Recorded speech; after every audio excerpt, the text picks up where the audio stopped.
gradualism isn't really like Yeah. the opposite of punctuated equilibrium, but both of those are mechanisms of, or both of those are Darwinian evolution. They're not really different types of evolution, I wouldn't say. Not exactly.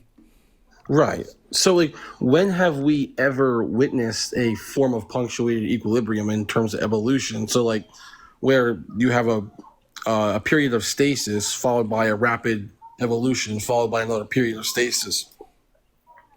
Well, you find the evidence for it in the fossil record. That's how we, if you want to investigate the history of life on Earth, that's your only option is to do that. Now you can look to genetics to find the relatedness, but you're not really going to see the history of evolution by looking at the genes. And you're certainly not going to see the history of evolution by looking at my cat. By looking at life as we currently see it on the planet today. You're not going to be able to see the history of life on this planet that way. Yeah, no. So, yeah, I definitely get that because obviously, like, but like, I guess the issue falls in now. How old do you believe that the Earth is yourself? I mean, like, what is Billions of years. billions? Yeah, that's why. Right. It's like billions of years. So, if it's billions of years, wouldn't there be, given this long period of time, shouldn't we be able to see fossil records that in every single intermediate stage of gradualism in terms of evolution? No, because, I mean, good Lord, how much of the ground do you think we've actually dug up? It's not that much. And the odds that something would become fossilized are really rare. I mean, you have to. The vast majority of fossils we find are in the ocean because the conditions favor it, because you can be buried rapidly, and there's a decent chance that your burial will like lack enough oxygen for microbes to just destroy you before your remains can form a cavity in there or whatever. But yeah, and then with deep time, I mean, the plate tectonics destroys and recycles huge amounts of the surface, or just buries it or lifts it up into places where it becomes sort of inaccessible, and erosion just strips away. I mean, fossils are made of rocks, glaciers and rivers and whatever else take rock and pulverize it into dust and dump it into the ocean. I mean, the coolest fossil ever probably was eroded into dust a long time ago. It's unfortunate. Yeah, I mean, like, I guess a lot of the issue of evolution falls into that. I can definitely grant evolution to a certain scale, but we do have a record of some fossils that can show some sort of evolution, but a lot of the claims, they are unsubstantiated in terms of, well, my opinion is like, so, like, for example, I believe that you guys believe that a whale came from some sort of land animal, correct? Was it like not a mammoth, but some sort of other land animal turned into a whale? But now that claim comes because there's a certain bone in the whale that is, I believe, maybe it dates back to like maybe like I believe like a land animal having like a tail or like a backbone or something like that. No, it's an ankle bone called a astragalus. Okay. The whale evolution is extremely well documented. It takes a while to unpack it. I did this pretty extensively in my book. I go over the whale fossils, but also the comparative anatomy and the genetics of it. I mean, in order to really get the sense of it, you'd kind of have to read the whole thing. I mean, I don't want to sit here and read my book, although I have done it a couple of times before. And also I can't really show you the pictures all that well, but here, I can show you a couple things here. So Sure. these are the hind limbs. I don't know what you can see. There you go. So you see those hind limbs, how they're just absolutely pathetically tiny. Now, they're tinier than you think because they belong to that one on, not the one on top, but the one on bottom. It's called Dorudon. And it was, it was massive. It was like killer whale sized ish. So those obviously had absolutely nothing at all to do with locomotion. Here are the hind limbs on a Basilosaurus, which is the one on top, which was absolutely massive. But these have obviously nothing to do with locomotion, with moving around. But they look exactly like limbs used for that purpose. Now, today, whales still have remnants of those, but they're, oh God, sorry, I can't actually see.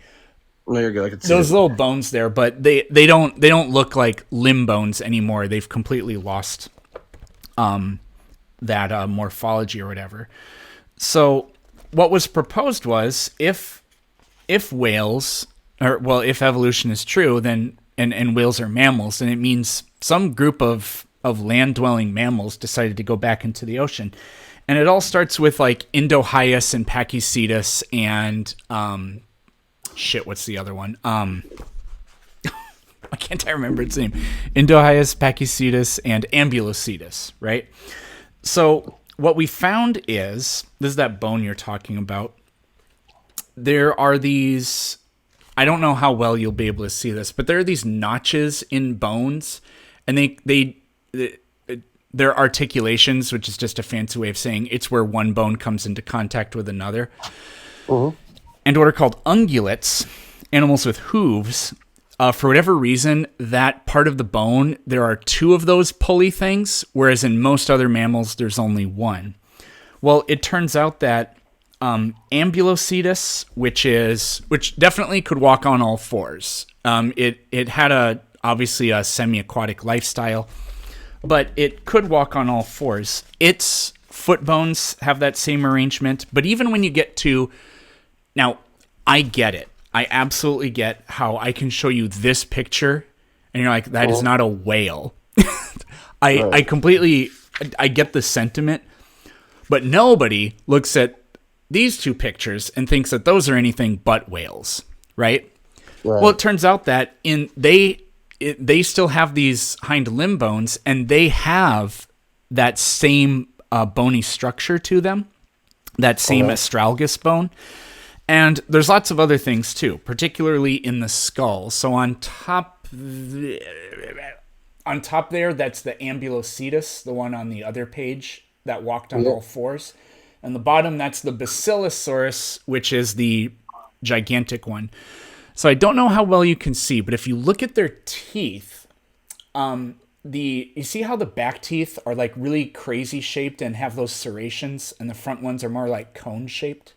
Yeah, I see that. Yeah, you mean like the kind of notched in the back? Yeah, so that's called heterodonty. It's just a fancy way of saying you have different types of teeth, and that's a distinctly mammalian characteristic. We have incisors, we have canines, we have premolars, bicuspids, tricuspids. Right? Not every mammal has exactly the same kinds of teeth we have, but you get the picture.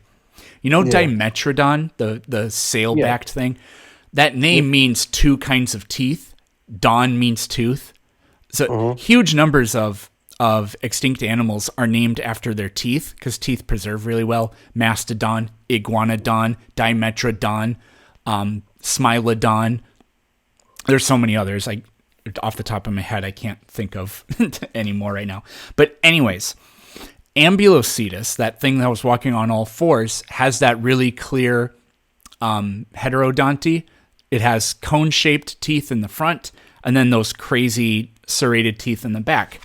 Basilosaurus, the giant thing that none of us would argue isn't a whale, also has that, but modern whales do not. Modern whales either have all their teeth are the same, and it's those front-shaped teeth, like the peg or cone-shaped teeth or whatever, and they've lost those other ones. So Basilosaurus is very, very... We can see the overlap from the Ambulocetus fossils, that bone in the foot, and obviously Basilosaurus wasn't using its feet for walking, but it has it has terrestrial foot bones that match terrestrial animals, and the teeth. But it's very clearly a whale. And whales today don't have either of those features because they have evolved. And then the most crucial thing is we can confirm this with the genetics. So we see in the bone structure,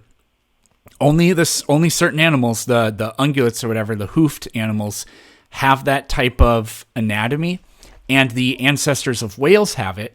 So if we test the DNA of whales today, their closest relative should be some ungulate, and it is. It turns out to be the hippo. Okay. Okay. I mean, all right. So then you believe that humans came from which we came from which form of or which mammal? A monkey or a chimpanzee or No, not chimpanzee. 7 million years ago, humans didn't exist, chimps didn't exist, but the thing we're both related to existed and then branched off, and then over millions of years, eventually one lineage became us, one lineage became them. We are very confident we know our immediate predecessor, Homo heidelbergensis, which also begat Neanderthals, the Homo heidelbergensis primate. And it looked very similar to a modern human. It would have been a little bit shorter. It would have had a little bit smaller brain. It's what is that called again? What was it? Homo heidelbergensis. Don't ask me how to spell it. I don't know. Okay, Homo heidelbergensis. Yeah. Okay. And then before that, there was Homo erectus. And then before that, we're not really sure which things are just cousins and which things are direct ancestors. Like Homo naledi is a really famous one, but Homo naledi is almost certainly absolutely not a direct human ancestor. It's a cousin of humans. So I take it then Great cousin, but yeah. Gotcha. Okay. Okay, so I take it that you pretty much you follow the you believe in Big Bang, so you're also like atheist as well. I used to be a Christian, and I believed all these things back when I was a Christian.